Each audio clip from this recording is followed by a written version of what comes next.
Nous allons ouvrir la parole de Dieu et je ne sais pas pendant combien de temps ça va durer en termes de méditation, mais nous allons commencer une étude sur l'onction.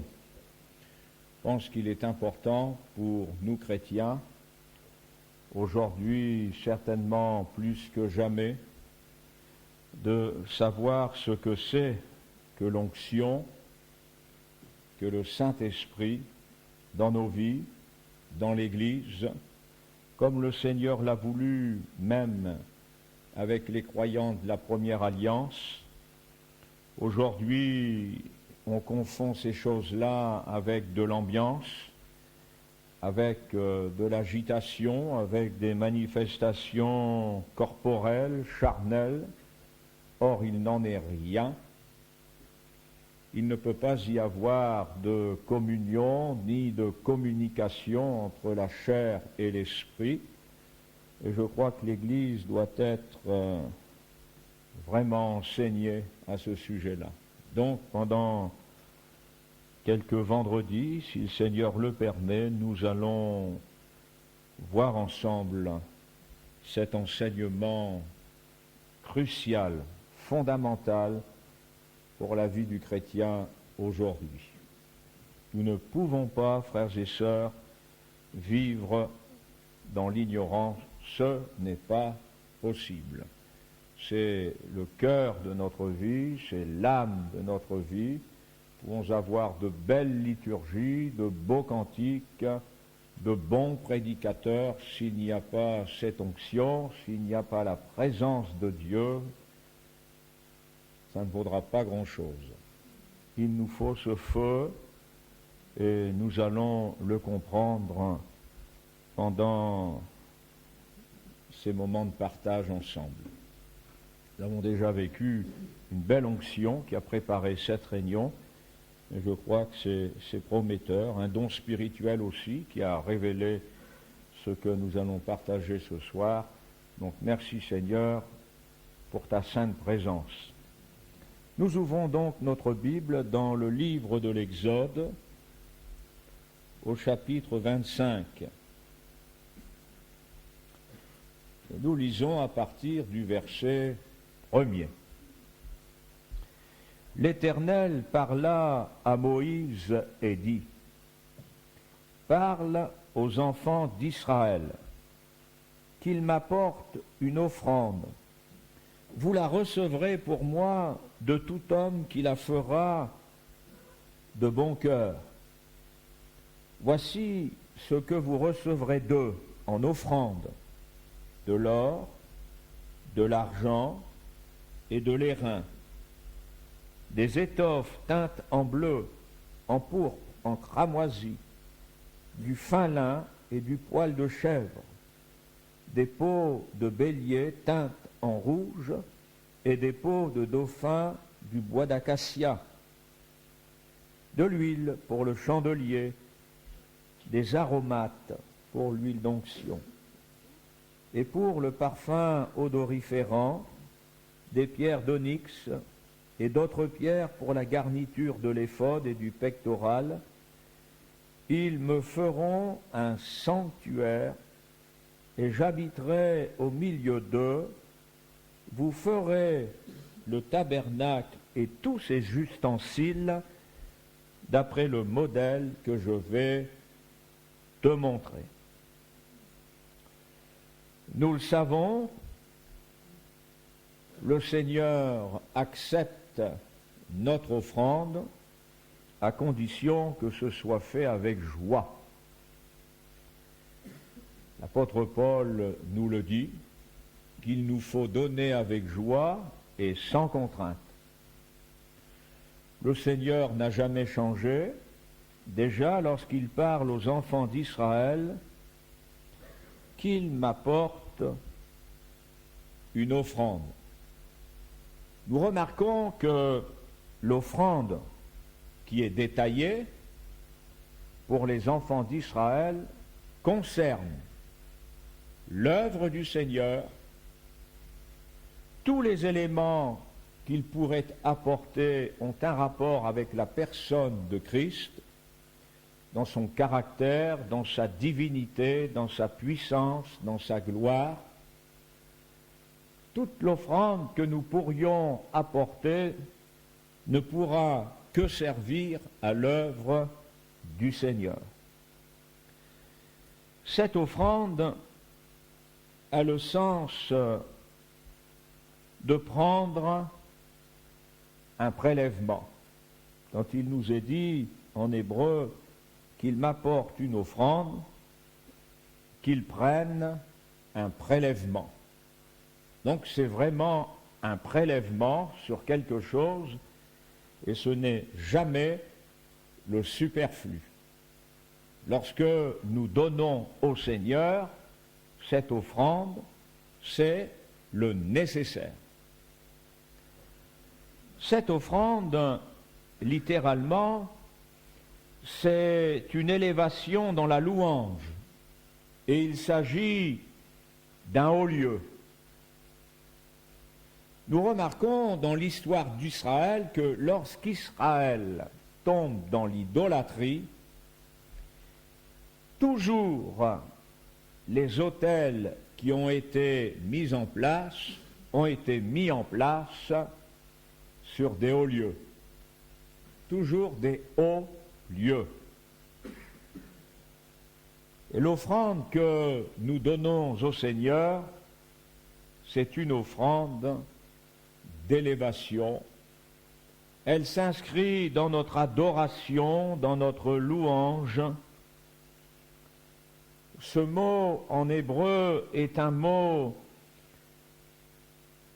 qui caractérise un bonheur presque céleste que d'aller avec ce prélèvement à la rencontre de celui qui l'attend pour se réjouir ensemble, et il n'y a pas de plus haut lieu que celui que nous pouvons partager avec le Seigneur de bon cœur.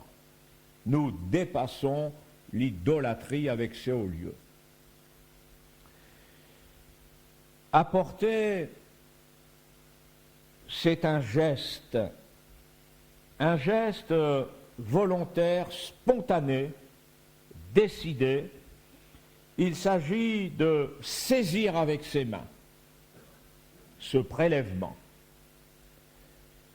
Donc le Seigneur attend de nous que nous soyons de bon cœur, décidés, engagés, impliqués, avec la joie d'aller à la rencontre de celui qui reçoit cette offrande.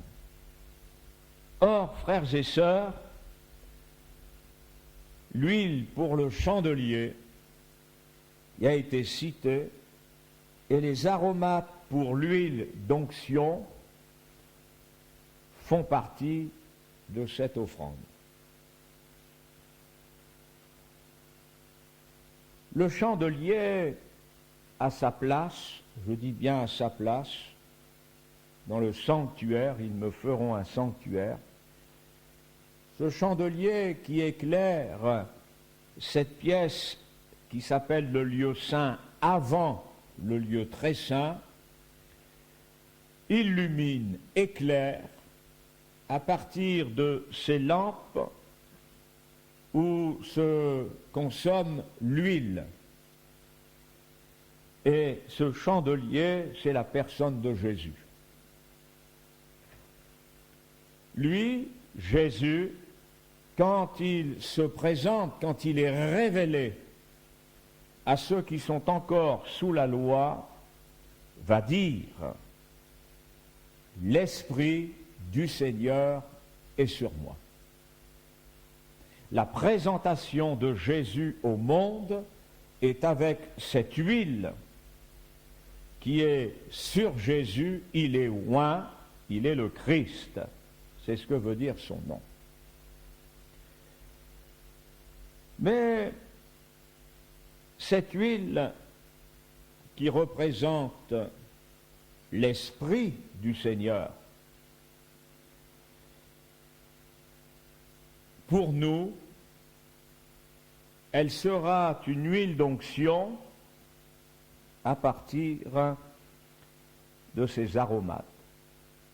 Et vous remarquerez que si l'Esprit du Seigneur est sur Jésus, pour nous, les enfants du Seigneur, les enfants d'Israël, pour bénéficier d'une huile d'onction, devaient apporter des aromates. Nous allons au chapitre 30. Au chapitre 30. Et au verset 22 du livre de l'Exode. L'Éternel parla à Moïse et dit : Prends des meilleurs aromates, 500 cycles de myrrhe, de celles qui coulent d'elles-mêmes la moitié, soit 250 cycles de cinnamome aromatique, 250 cycles de roseau aromatique, 500 cycles de casses, selon le cycle du sanctuaire, et un hin d'huile d'olive. C'est une mesure. Tu feras avec cela une huile pour l'onction sainte, composition de parfum selon l'art du parfumeur. Ce sera l'huile pour l'onction sainte. Tu en moindras la tente d'assignation et l'arche du témoignage, la table et tous ses ustensiles, le chandelier et ses ustensiles, l'autel des parfums, l'autel des holocaustes et tous ses ustensiles, la cuve avec sa base.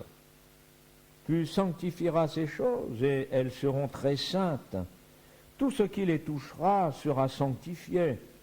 Tu oindras Aaron et ses fils et tu les sanctifieras pour qu'ils soient à mon service dans le sacerdoce. Tu parleras aux enfants d'Israël et tu diras : ce sera pour moi l'huile de l'onction sainte parmi vos descendants. On n'en répandra point sur le corps d'un homme, et vous n'en ferez point de semblable, dans les mêmes proportions. Elle est sainte, et vous la regarderez comme sainte. Quiconque en composera une semblable, ou en mettra sur un étranger, sera retranché de son peuple. Il y a donc cette huile pour le chandelier, ce qui est dans la personne ou sur la personne de Jésus. L'Esprit du Seigneur est sur moi. Et ces aromates que l'enfant du Seigneur doit apporter, ce témoignage de sa joie, de son engagement, de ses désirs. Dieu ne force personne, mais il invite ceux qui veulent aller à la rencontre du Seigneur dans le cadre de cette offrande pour connaître les bienfaits d'une huile d'onction, à manifester ces aromates. Les aromates ont la particularité d'avoir un parfum naturel. On ne peut pas tricher. Un parfum, on peut l'inventer. On peut conjuguer des choses pour fabriquer un parfum, même à l'époque de Moïse. Mais les aromates choisis ont des arômes bien à eux et ils sont naturels. Et nous savons que Dieu ne désire pas autre chose que ce qui est naturel dans notre vie. Lorsque les mages sont allés vers Jésus avec leur présent, il y avait exactement ce que le Seigneur demandait pour l'huile d'onction. C'est une odeur qui est pénétrante et agréable. Aucun aromate ne peut fournir une odeur désobligeante et désagréable, mais pénétrante et agréable. C'est ce que le Seigneur attend de nos vies, et il a fait le nécessaire pour que de nos vies il y ait cette odeur pénétrante et agréable. L'apôtre Paul met en évidence cette odeur qui est en nous à cause de Jésus. Grâce soit rendue à Dieu qui nous fait toujours triompher en Christ et qui répand par nous en tout lieu l'odeur de sa connaissance. Nous sommes en effet pour Dieu le parfum de Christ parmi ceux qui sont sauvés et parmi ceux qui périssent. 2 Corinthiens chapitre 2, versets 14 et 15. Frères et sœurs, juste une définition rapide mais concise de ces aromates. Ils sont 4, comme les 4 points cardinaux. Pas 5, ni 3. C'est d'abord la myrrhe. Or, la myrrhe, on s'en servait pour parfumer le lit et les vêtements.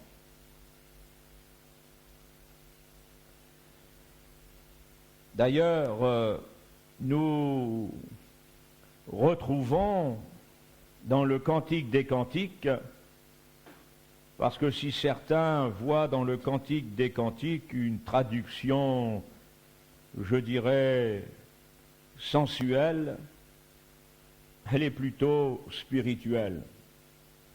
Sensuelle pour les intellectuels, certainement, mais pour ceux qui se tiennent avec le Seigneur devant sa parole pour être enseignée, elle est spirituelle.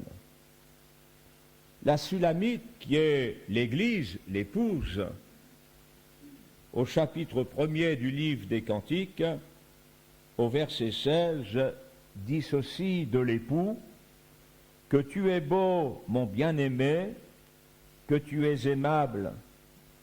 Notre lit, c'est la verdure. Notre lit, c'est la verdure. Et nous savons que, au psaume 23, le roi David n'a pas manqué de dire: il me fait reposer dans de verts pâturages, il me dirige près des eaux paisibles, il restaure mon âme. Le lit caractérise dans la vie du croyant l'intimité profonde avec Jésus. Qui peut aspirer à cette onction sainte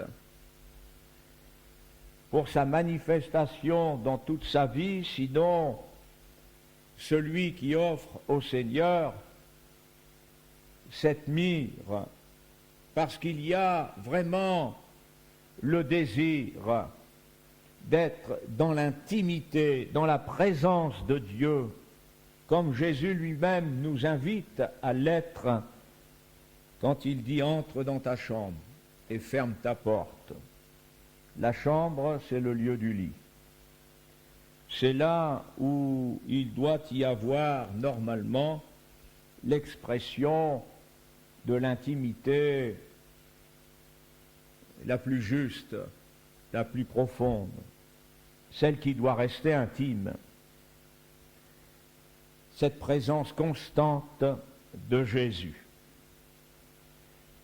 Nous avons au psaume 45, nous y reviendrons.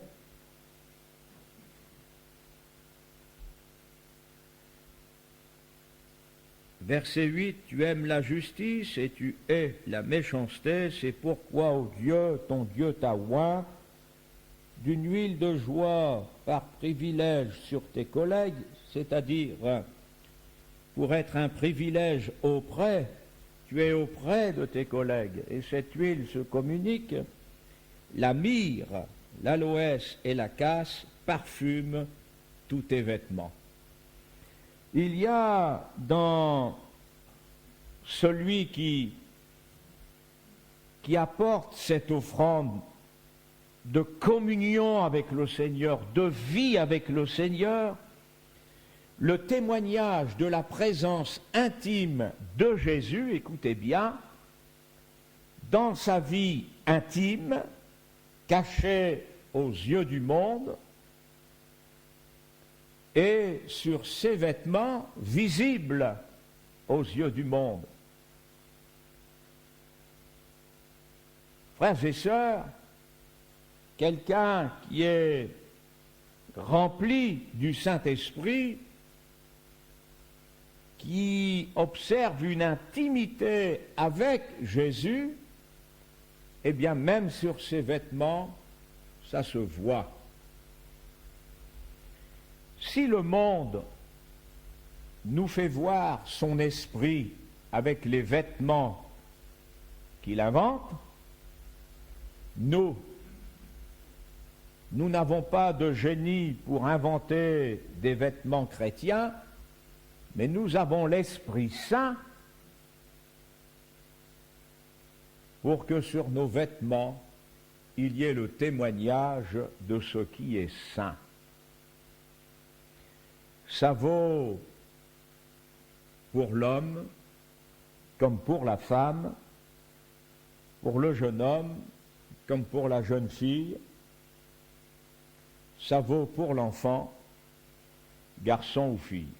Là où il y a l'Esprit du Seigneur, il y a le témoignage de cette myrrhe qui parfume le lit et les vêtements. Le monde veut s'employer à diluer cette sainteté. Lorsque Jésus est sur la croix, le diable a tenté jusqu'au bout de minimiser ces choses. Et c'est pour cela qu'on a offert à Jésus du vin mêlé de myrrhe. Pas de la myrrhe mêlée de vin, du vin mêlé de myrrhe. Et n'oublions pas que la parole de Dieu, en nous demandant d'être remplis du Saint-Esprit, nous dit avant, tout de suite avant, ne vous enivrez pas de vin. Et Jésus a refusé de perdre la lucidité de celui qui a les 7 esprits en lui, ce chandelier à 7 branches, l'agneau avec ses cornes, l'agneau avec son discernement, avec la puissance de vie qu'il transmet à ses enfants, a refusé que cet esprit soit dilué avec le vin. Et il a refusé donc le vin mêlé de myrrhe, ce que le monde a réussi à faire avec bon nombre d'assemblées, avec bon nombre de chrétiens. La deuxième chose, c'est la cinnamome. La cinnamome, c'est tiré du bois. Sa particularité, c'est qu'elle a la couleur de l'or. Elle est un symbole de pureté. Frères et sœurs, on s'en sert encore pour parfumer le lit.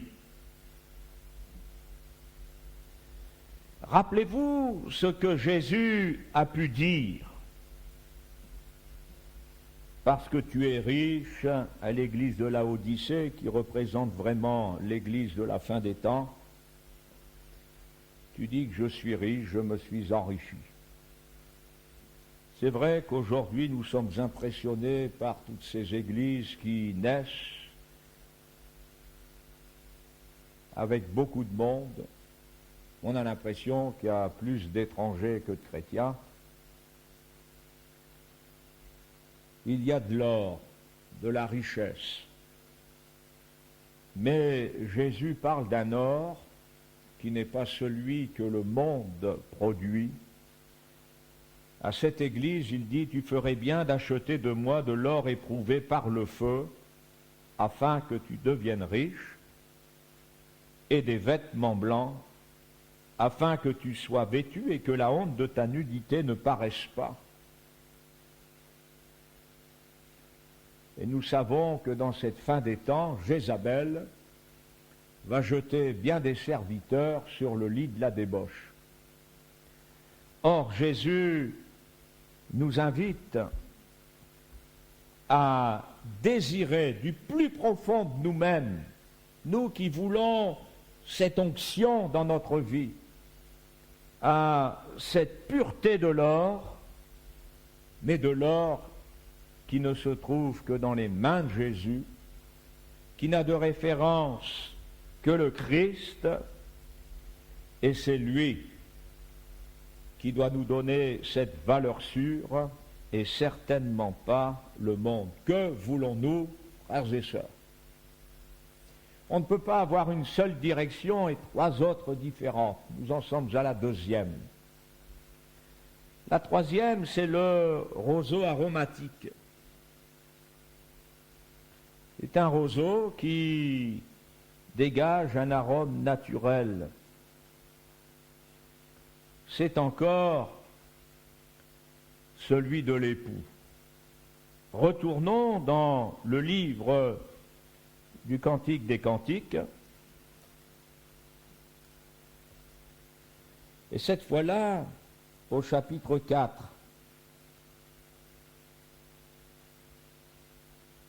Au verset 1er, l'époux dit « Que tu es belle, mon ami, que tu es belle. »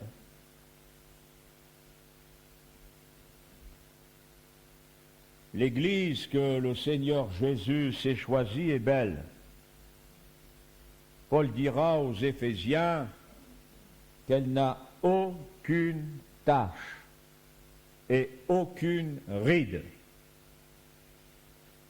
Aujourd'hui, si Jésus devait revenir avec notre calendrier, l'Église a plus de 2000 ans. Mais quand Jésus viendra chercher cette Église de plus de 2000 ans, aucune ride, aucune tache. Ceux qui veulent la faire soi-disant évoluer, ceux qui veulent l'adapter au monde d'aujourd'hui pour la rajeunir, sont dans l'esprit du monde et dans un esprit de mensonge. Parce que la véritable Église qui possède la véritable onction, en 2023, elle n'a pas pris une ride et elle n'a pas vieilli. Elle n'a aucune tache, pas même une tache de vieillesse. Vous savez que ça se voit quand on prend de l'âge. Il y a des taches qui apparaissent sur la peau et même sur le visage. Mais l'Église de Jésus-Christ, aucune ride, aucune tache. Que tu es belle, mon ami, que tu es belle. Et au verset 14, le nard et le safran, le roseau aromatique, et le cinnamome, avec tous les arbres qui donnent l'encens, la myrrhe et l'aloès. Frères et sœurs, ne décevons pas notre Seigneur Jésus, qu'il voit en nous tous ces aromates. Mais là, ce soir, pour nous, ce sont ces 4 cités, parce que nous voulons nous préoccuper de l'onction sainte.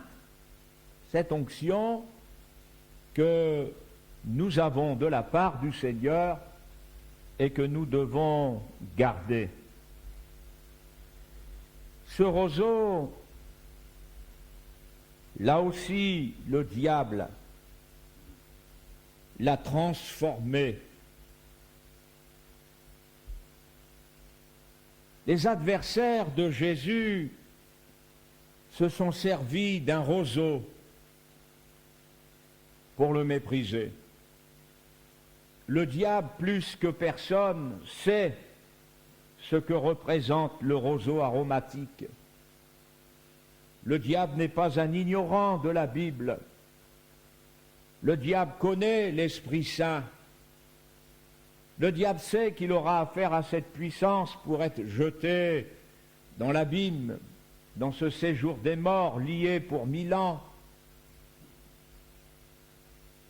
Et il s'est servi d'homme pour mépriser Jésus, qui est en droit de recevoir ce roseau aromatique de notre part. Nous qui recherchons cette onction sainte. L'Évangile selon Matthieu, au chapitre 27, verset 29, ils tressèrent une couronne d'épines qu'ils posèrent sur sa tête et lui mirent un roseau dans la main droite. Puis s'agenouillant devant lui, ils le raillaient en disant « Salut, roi des Juifs !»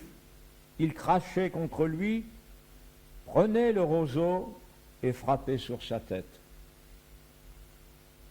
Après s'être ainsi moqué de lui, littéralement après avoir fait des grimaces, ils lui ôtèrent le manteau, lui remirent ses vêtements et l'emmenèrent pour le crucifier.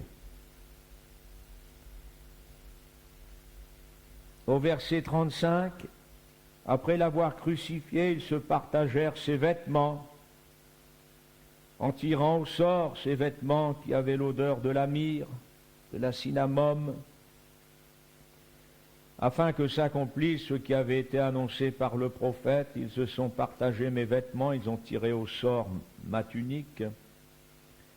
Et puis à l'ultime moment, au verset 48, lorsqu'ils ont entendu Jésus appeler son Père, et aussitôt l'un d'eux courut prendre une éponge qu'il remplit de vinaigre et l'ayant fixé à un roseau, il lui donna à boire. Jésus nous demande à nous, frères et sœurs, ce que le monde est incapable de lui donner. Ce roseau représente ce sceptre de justice et d'équité donné au roi des rois. Quelle belle image!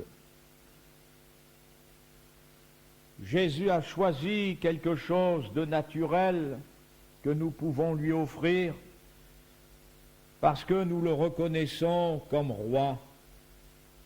Et nous voulons qu'il soit roi dans toute notre vie. Alors nous allons vers cette onction. Elle sera réservée à ceux qui ont pour Jésus, ce Jésus, roi des rois. La quatrième, ou le quatrième aromate, c'est la casse.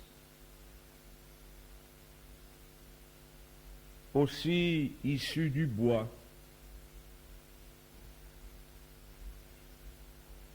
Elle se trouve sur les lieux élevés. Vous ne la trouvez point à moins de 2800 mètres d'altitude. Donc ça venait de l'extérieur d'Israël. Mais on allait la chercher. La fleur, c'est une couleur pourpre.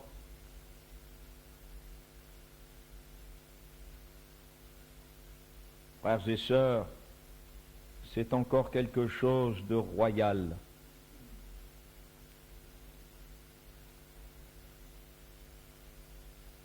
Au psaume 45, il nous est dit, au verset 2, « Des paroles pleines de charme bouillonnent dans mon cœur. Je dis mon œuvre est pour le roi, que ma langue soit comme la plume d'un habile écrivain. » Mon œuvre est pour le roi. le Seigneur nous a confié, et Pierre le souligne dans l'une de ses épîtres, un sacerdoce royal. Il nous faut entrer dans cette œuvre. Le sacerdoce, c'est un service. Nous ne pouvons pas être des religieux. Et il est impossible de servir le Seigneur sans l'Esprit du Seigneur. Mon œuvre est pour le roi.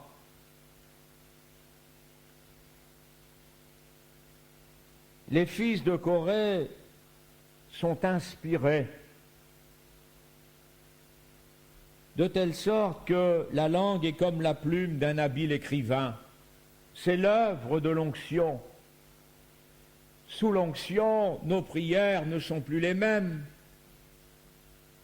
Sous l'onction, ce n'est pas seulement les fusions que nous provoquons dans nos rassemblements, mais quelqu'un qui prie sous l'onction, mais les paroles sortent de sa bouche comme les écritures d'un habile écrivain. C'est l'œuvre de l'onction. Mes frères et sœurs, nous ne pouvons pas être autrement que ce que nous venons de voir dans ces choses. Nous devons les désirer, nous devons les souhaiter du plus profond de notre cœur. L'Église naissante qui n'aura pas vieilli, quand Jésus reviendra, nous retrouverons dans toute l'Église, chaque membre de l'Église, écoutez bien, chaque membre de l'Église, sans tache ni ride, sur les nuages, sera comme cette description au chapitre 6 du livre des Actes des Apôtres. Choisissez, verset 3, parmi vous 7 hommes de qui l'on rende un bon témoignage, qui soient pleins d'Esprit Saint et de sagesse, et que nous chargerons de cet emploi. Vous vous rendez compte? Un emploi qui n'a qu'un sens pratique a priori. Mais il nous faut des hommes et des femmes spirituels. S'il s'agissait de frères, il en est sorti des ministères.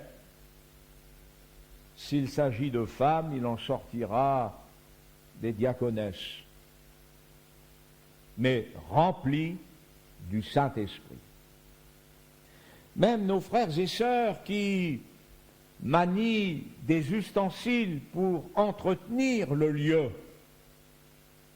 qu'ils soient remplis du Saint-Esprit, qu'ils aient un bon témoignage et qu'il y ait cette sagesse d'en haut qui est naturellement présente à cause de l'œuvre du Saint-Esprit souhaitée et voulue.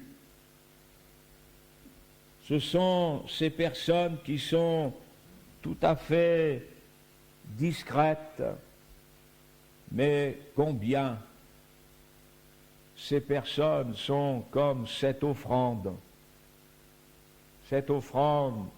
qui est donnée de bon cœur. Nous voulons cette œuvre et nous voulons cette onction. L'Église doit être comme cela. Dans le livre de l'Exode, au chapitre 40, nous lisons à partir du verset 1er, « L'Éternel parla à Moïse et dit, « Le premier jour du premier mois, tu dresseras le tabernacle, la tente d'assignation, tu y placeras l'arche du témoignage, et tu couvriras l'arche avec le voile. Tu apporteras la table et tu la disposeras en ordre. Tu apporteras le chandelier et tu en arrangeras les lampes. Tu placeras l'autel d'or pur pour le parfum devant l'arche du témoignage et tu mettras le rideau à l'entrée du tabernacle.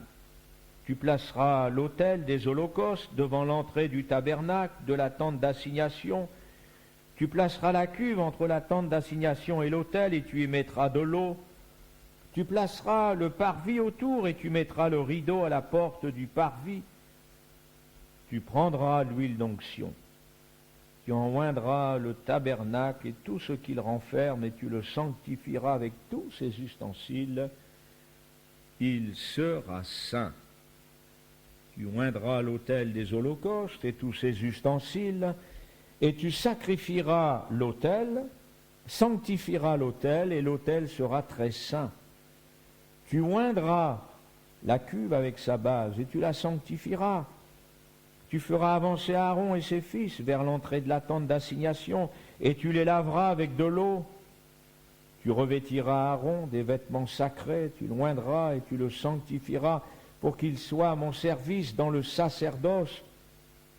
Tu feras approcher ses fils et tu les revêtiras des tuniques, et tu les oindras comme tu auras oint leur père, pour qu'ils soient à mon service dans le sacerdoce. Cette onction leur assurera à perpétuité le sacerdoce parmi leurs descendants. Lorsque David a péché et qu'il se repent, faisant partie de l'une de ses souffrances d'avoir péché, il prie au psaume 51 et il dit au Seigneur, ne me retire pas ton Esprit Saint. L'Esprit Saint, s'il s'en va, il n'y a plus de sacerdoce. Cette onction, si elle n'est plus sur nos réunions, il n'y a plus de sacerdoce. Vous remarquerez que cette onction, eh bien, elle est d'abord répandue sur le lieu, sur les ustensiles, sur la tente d'assignation, avant de l'être sur les hommes. Nous avons déjà fait une étude sur le tabernacle il y a quelques années, mais frères et sœurs, dans le tabernacle, il y a le déroulement de nos réunions.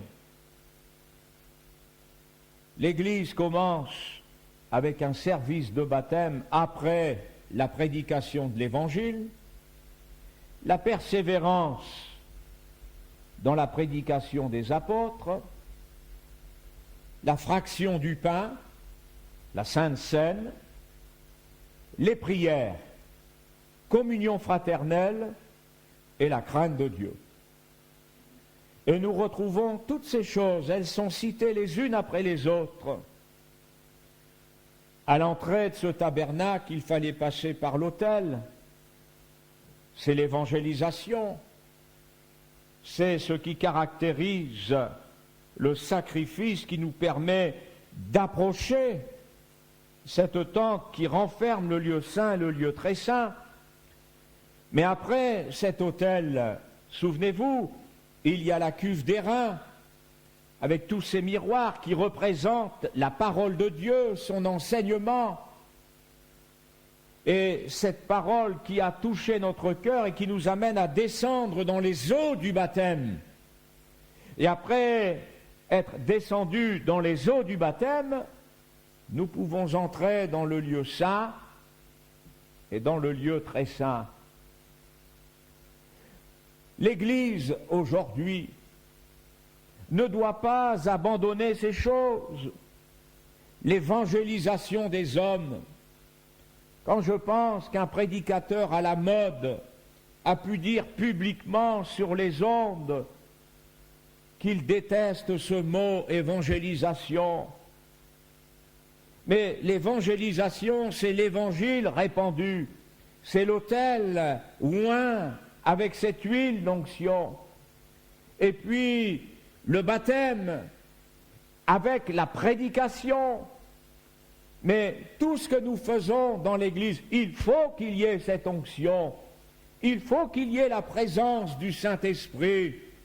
Nous ne pouvons pas prêcher une parole morte qui est une lettre morte, mais nous prêchons avec la vie, Cette onction ne peut pas s'en aller de notre vie, elle ne peut pas s'en aller de nos pratiques.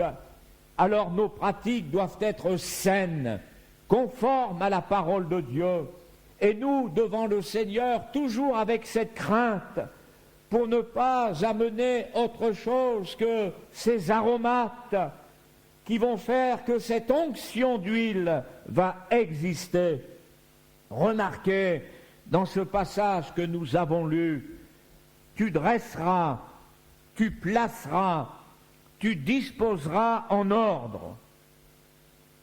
Et quand nous lisons ce qui se passe dans l'Église avec la présence du Saint-Esprit dans les dons spirituels, c'est dans le chapitre des dons spirituels, 1 Corinthiens 14, que l'apôtre Paul n'omet pas de nous rappeler que notre Dieu est un Dieu d'ordre, car Dieu n'est pas un Dieu de désordre, mais de paix. La paix ne s'obtient pas dans le désordre. Vous avez des prédicateurs, ils ont fait de ce mot un mot pour s'introduire dans le cœur des gens. On a tellement besoin de paix. Mais nous ne pouvons pas prêcher la paix sans cet ordre qui doit exister dans notre vie d'abord, mais aussi dans la vie de l'Église. Et Paul termine ce chapitre 14 en disant « Mais que tout se fasse avec bienséance et avec ordre. » Voilà pourquoi, frères et sœurs, depuis quelques mois, je ne souhaite plus, en tant que berger de cette assemblée, que des dons spirituels soient exprimés par ceux qui arrivent, on ne sait pas ce qu'ils ont fait pour arriver, ils arrivent en retard, ils s'installent, ou ils viennent d'une autre assemblée, ils sont là, ils arrivent en retard. Et ce lieu qui a été préparé, ce lieu où il y a déjà eu une onction, va être visité par ceux qui ne savent plus ou qui ne savent pas vivre dans l'ordre des choses. Mais quel bonheur de commencer ces réunions avec la visitation du Saint-Esprit, n'est-ce pas? Nous l'avons vécu une demi-heure avant le départ de cette réunion avec des dons spirituels. Notre Dieu est un Dieu d'ordre. Il aime l'ordre. Et si nous nous employons à faire de cet ordre la possibilité de connaître l'onction sainte, alors le Seigneur va nous révéler des choses, va faire des choses dans nos vies. Nous verrons des choses se manifester, parce que l'onction est sur le message de la croix. L'onction provoque la repentance. L'onction nous amène à passer par les eaux du baptême. L'onction nous révèle cette parole. L'onction sur nos vêtements. L'onction dans la sanctification de notre esprit, de nos mentalités. Nous en avons besoin, frères et sœurs. Elle est indispensable. Et nous devons la rechercher. L'onction, ce n'est pas quelque chose qui nous tombe dessus. Ah, on a eu une bonne réunion, il y a eu une visitation, on ne s'y attendait pas. Moi, je suis désolé, mais quand l'Église priait en disant au Seigneur, « Seigneur, c'est toi qui as dit par le Saint-Esprit », ils impliquent le Saint-Esprit, ils vont chercher le Saint-Esprit. Oui, Seigneur, c'est toi qui l'as dit. Et nous le constatons aujourd'hui. Alors il n'est pas étonnant que l'Esprit Saint soit descendu sur eux, qu'il ait fait trembler cet endroit, parce qu'ils sont allés à la rencontre du Saint-Esprit. Et ce n'était pas une occasion qui les a surpris. Ils étaient remplis du Saint-Esprit, ils étaient ensemble. Les absents, on ne sait pas s'il y en avait, mais les présents, ceux qui aimaient la présence de Dieu pour être là et ne pas rater le rendez-vous avec Pierre et Jean, ont connu cette visitation. Et il y a eu la manifestation qui venait d'en haut. Mes frères et sœurs, nous avons besoin de cela. Quand la Pentecôte a été répandue, quand ils ont été remplis du Saint-Esprit, eh bien, Aussitôt, Pierre prêche l'Évangile. Aussitôt, il prêche l'Évangile. Des hommes s'approchent, se livrent à la repentance sous l'action de cette onction. Et c'est sous l'action de cette onction que va prendre naissance l'Église, vous vous rendez compte? Une prédication et un groupe de chrétiens d'environ 3000 pour commencer une œuvre. Nous, on commence une œuvre avec 20-30 personnes. Et encore. Mais ils sont là, ils passent par les eaux du baptême. Aussitôt, ils n'attendent pas d'avoir de l'âge dans la conversion. Aussitôt, ils persévèrent dans l'enseignement des apôtres. Aussitôt. Et aussitôt, ils deviennent assidus. Mes frères et sœurs, ces aromates, ce sont des aromates exceptionnels. Mais si nous faisons passer nos affaires personnelles avant, si nous venons à l'église quand le travail le permet, quand l'emploi du temps le permet, alors ça nous fait de bonnes raisons. Mais ce n'est jamais de bonnes raisons pour passer à côté de l'onction. Moi, je suis convaincu que ceux qui ont des obligations avec le travail, avec la famille, avec la vie en général, eh bien, s'ils présentent au Seigneur cette offrande avec ses aromates, ce désir d'aller vers le roi, ce désir d'aller dans la pratique du sacerdoce royal, cette souffrance de ne pas pouvoir y être, mais ce désir formulé vers le Seigneur, eh bien vous verrez vos employeurs changer à votre égard, vous verrez votre emploi du temps changer à votre égard, vous vous retrouverez dans ce lieu avec ce miracle de l'Esprit Saint, de l'onction, parce que Dieu a béni ce lieu, parce que Dieu est entré avant nous, parce qu'il a été répandu, il a eu des plans pour nous. Alors arrêtons, frères et sœurs. Combien sont absents ce soir parce qu'ils avaient à faire et ils vous diront, mais il fallait que je le fasse. Ben oui, oui. Mais béni soit Dieu pour ceux qui sont encore capables d'apporter ces aromates auprès du Seigneur. Vous savez, avant ce chapitre 40, et je dis béni soit Dieu pour vous, parce que certainement que vous en retirez un bénéfice considérable. Soyez bénis, frères et sœurs. Dans ce chapitre 40 du livre de l'Exode, nous avons au chapitre 39 et au verset 42, les enfants d'Israël firent tous ces ouvrages en se conformant à tous les ordres que l'Éternel avait donnés à Moïse. Moïse examina tout le travail, et voici, il l'avait fait comme l'Éternel l'avait ordonné. Il l'avait fait ainsi, et Moïse les bénit. L'homme de Dieu qui examine. Et aussitôt, mon cœur a bondi, parce que je me suis souvenu que notre Seigneur Jésus a fait la même chose. Dans Marc chapitre 11, verset 11, Jésus entra à Jérusalem, dans le temple. Quand il eut tout considéré, comme il était déjà tard, il s'en alla à Béthanie avec les 12. Jésus est entré dans le temple et il est resté tard. Il a tout examiné. Littéralement, en hébreu, Moïse examinait. Littéralement, Moïse a observé avec un œil de discernement. C'est l'équivalent du mot orao en grec. Et Jésus, quand il eut tout considéré, littéralement, c'est le sens d'un regard parfait. Il a voulu voir, simplement voir. Vous savez, le Seigneur n'a pas besoin de nous poser de questions pour savoir où nous en sommes. Il voit et il sait.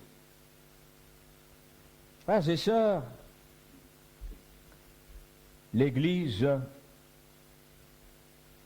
doit être sous cet œil.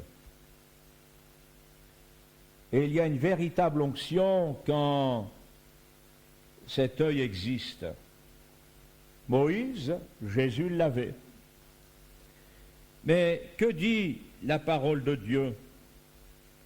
1 Timothée, chapitre 3, verset 1er, cette parole est certaine, si quelqu'un aspire à la charge d'évêque, il désire une œuvre excellente. Donc la charge d'évêque, littéralement, la charge du surveillant. Et ne nous faisons pas d'illusions, frères et sœurs. La charge du surveillant, elle existe bien. Il n'est pas normal, il n'est vraiment pas normal qu'un chrétien ou qu'une chrétienne dise « Ah, le serviteur de Dieu, il s'est emporté, il en fait trop, il est trop sévère, il est trop dur, il laisse rien passer. » Bien béni soit Dieu pour ces serviteurs de Dieu qui appellent les choses comme elles sont. On m'a surnommé 1+1. Alors il y a quelques chrétiens qui m'appellent 1+1, mais il manque quelque chose. Parce que pour certains, 1+1 c'est égal à 3, ou c'est égal à 1, mais pourvu que ce soit égal à 2. La parole de Dieu nous dit, Hébreux chapitre 3 verset 5, Moïse a été fidèle dans toute la maison de Dieu comme serviteur pour rendre témoignage de ce qui devait être annoncé. Mais Christ l'est comme fils sur sa maison et sa maison c'est nous. Moïse s'est occupé de tout. Moïse n'a pas été un homme de Dieu pour simplement annoncer la parole. Il annonçait la parole, mais il était un homme comme 1 Timothée 3, verset 1er, un homme pour surveiller tout, parce que la maison de Dieu, c'est sérieux. Quand on laisse aller quelque chose, quand on ferme les yeux sur les petites choses, elles peuvent devenir comme une épidémie grave qu'on n'arrivera plus à arrêter, à cause du laisser-aller. L'homme de Dieu, fidèle dans toute la maison de Dieu, a été un exemple. Lisez la suite d'1 Timothée 3.1, un exemple de modération, de sanctification, de discipline pour lui-même. Et si nous voulons cette onction, frères et sœurs, il nous faut avoir cette discipline dans l'Église et pas une pédagogie. Les hommes de Dieu utilisent la pédagogie au lieu d'utiliser la discipline. Laissons le Saint-Esprit faire le pédagogue. Mais employons-nous à mettre en place les choses qui doivent être en place.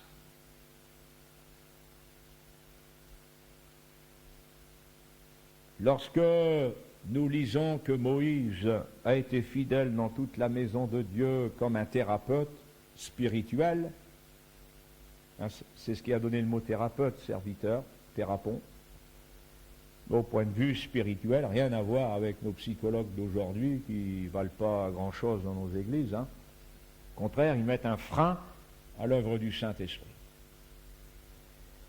Et d'ailleurs, à la suite de ces paroles, nous avons au verset 7, c'est pourquoi, selon ce que dit le Saint-Esprit. Selon ce que dit le Saint-Esprit. Voyez-vous, frères et sœurs, notre service avec le Seigneur doit être un service d'excellence. Notre témoignage doit être un témoignage d'excellence. Quelle chose pitoyable quand vous avez des chrétiens qui ont été remplis du Saint-Esprit et qui aujourd'hui sont devenus pâles, ne sont plus vivants, sont là quand ils peuvent être là. On n'exerce même plus les dons spirituels. Il y a vraiment un problème. Ce n'est pas le sourire ou la sympathie qui fait la vie spirituelle. C'est l'onction de Dieu dans notre vie, dans notre lit, sur nos vêtements, comme je vous l'ai expliqué, dans nos désirs d'aujourd'hui. L'onction sur nos vêtements, quelle belle onction! Nous avons, vous connaissez, frères et sœurs, ce passage, nous avons lu « Tu es le plus beau des fils de l'homme », n'est-ce pas? Et puis, il y a ce psaume 133. « Ah, voici ô qu'il est agréable pour des frères de demeurer ensemble. » Alors, vous en avez, ils pensent que c'est cette sympathie qui existe entre nous, ces repas pris ensemble, ces collations, ces agapes. L'apôtre Paul, quand l'Église se réunissait, a dit aux chrétiens, bon, ça suffit, 1 Corinthiens 11, hein, je le dis, c'est la traduction Abdelaziz, ça suffit, si vous avez envie de faire des agapes, si vous avez envie de manger, faites-le dans vos maisons, et pas à l'église. Ma maison sera appelée une maison de prière. Mais pourquoi on en est rendu là? Pourquoi? Parce que l'onction, la véritable onction a disparu. Pourquoi a-t-elle disparu? Parce qu'elle n'est plus la bienvenue. Parce que pour qu'elle existe, j'apporte ces aromates. Je les désire, ça vient de moi. Et celui sur qui l'huile est répandue va répandre cette onction. Ça dépend de nous. Quand le Seigneur se retire, évidemment, c'est parce qu'il n'a plus rien à faire au milieu de nous, il n'y a plus rien pour lui. Mais pour revenir à ce psaume 133, pour des frères de demeurer ensemble, alors voilà la véritable communion fraternelle, c'est comme l'huile précieuse, c'est-à-dire la meilleure, qui répandue sur la tête descend sur la barbe d'Aaron, qui descend sur le bord de ses vêtements. Voilà. Quand Moïse sortait de la tente d'assignation, il n'est pas étonnant que Moïse, quand il sortait, il surprenait tout le monde.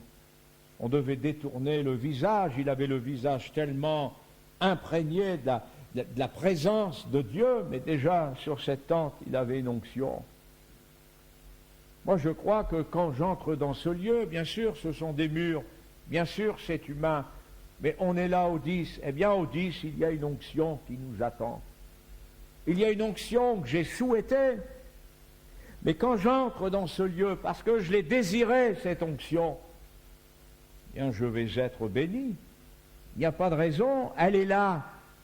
Le lieu avant les hommes.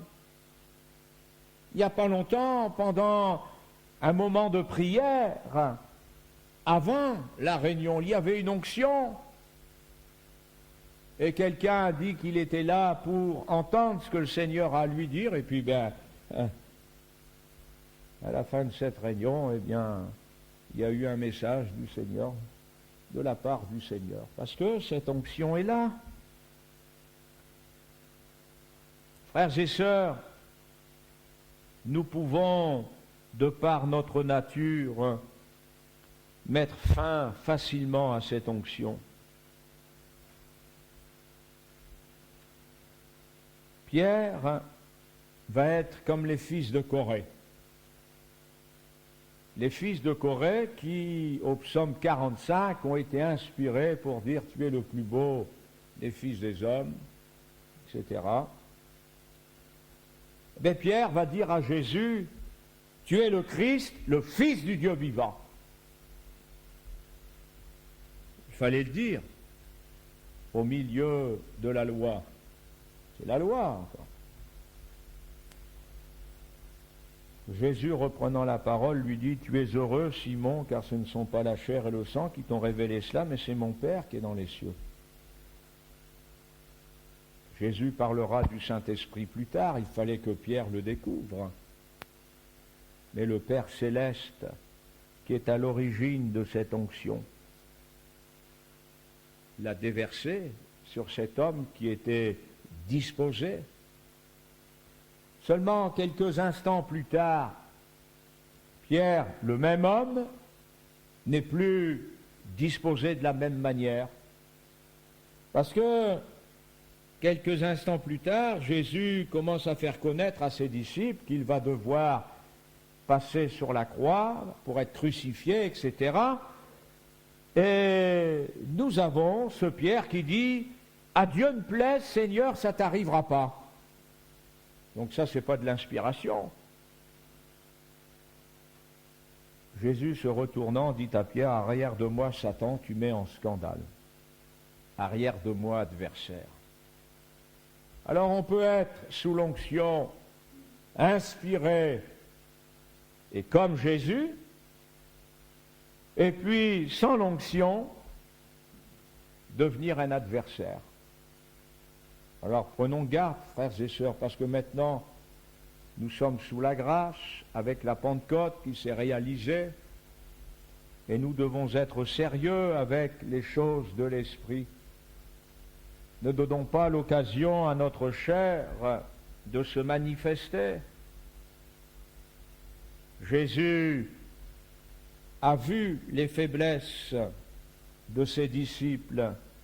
C'est Pierre qui montre publiquement ses faiblesses. Un jour sous l'onction, un autre jour un adversaire. Et c'est comme cela que Jésus va leur dire, parce qu'il va leur dire, je vais devoir partir, je vais m'en aller, je vais rejoindre le Père. Mais il est obligé de leur dire, je prierai le Père, il vous donnera un autre consolateur afin qu'il demeure éternellement avec vous. Tant qu'ils avaient Jésus à côté d'eux, ils avaient ce chandelier plein d'huile, ces lampes pour briller. L'esprit de vérité que le monde ne peut recevoir. L'esprit de vérité que le monde ne peut recevoir. Et il dira, je ne vous laisserai pas orphelins. Un peu plus tard, il leur dit, quand le Consolateur sera venu, l'Esprit de vérité, il vous conduira dans toute la vérité, car il ne parlera pas de lui-même, mais il dira tout ce qu'il aura entendu, il vous annoncera les choses à venir. Il me glorifiera, parce qu'il prendra de ce qui est à moi.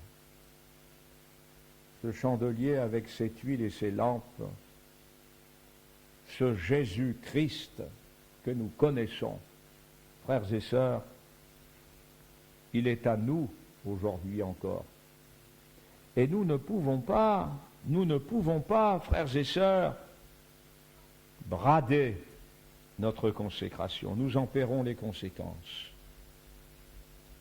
La parole de Dieu nous dit, à nous qui avons reçu l'Esprit du Seigneur, cette parole nous dit, ne savez-vous pas que vous êtes le temple de Dieu et que l'Esprit de Dieu habite en vous?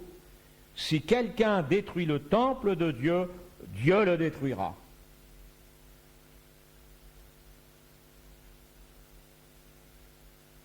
Lorsque nous avons lu dans Exode chapitre 30 et au verset 33, « Tu ne feras pas une huile semblable, et quiconque en fera une semblable sera retranché. Tu n'en répandras pas sur un homme. » Et frères et sœurs, l'Esprit Saint, ce n'est pas pour les inconvertis. L'Esprit Saint, avec sa discipline, avec sa visitation,